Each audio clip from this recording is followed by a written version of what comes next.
Joining us now with a closer look. We really want to get to the topics. We're so excited to have Dr. Stephen Caliendo here with us this morning, breaking down the race. So one big surprise is Ted Cruz not doing as well with evangelical Christians as expected. What do you think he needs to do, and how is that going to affect his campaign moving forward? This is actually something that started in South Carolina, where he wasn't getting the evangelicals. He was able to do it in Iowa. There aren't that many evangelical Christians in New Hampshire, so that wasn't an issue. But last night in the states that he won, in Oklahoma, Texas, he did. The evangelicals broke for him, but in a lot of the other states they didn't. Take Alabama, for instance.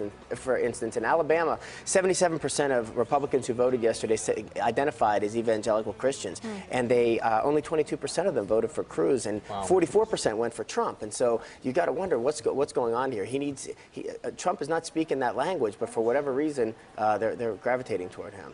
You mentioned South Carolina, and you know that was when we saw really Hillary Clinton doing very well with black voters. She's consistently done well with them. Why is that significant? Yeah, particularly in the South, and we saw it last night. I mean, 9 out of 10 black voters in Georgia, or 8 out of 10 in Georgia, 9 out of 10 in Alabama, throughout the South and Tennessee.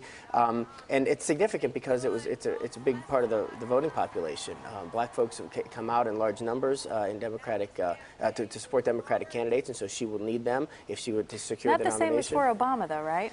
Not yet, well, no. I mean, I think there was sort of a historic element, and not just in terms of the black vote, but for the young vote, too. People came out in disproportionate numbers in 2008, and then even again in 2012, though to a lesser extent. But Bernie Sanders just hasn't been able to make any headway there, and so I think we saw last week his message sort of in some ways shifting toward as we got closer to Tuesday, where he was sort of more focusing on white working class voters. Yeah, very interesting. Well, things wish we had you all morning. Yeah, that would be all right. Great analysis. All right, we're going to have to wait and see how things play out. Thank you so much for joining us.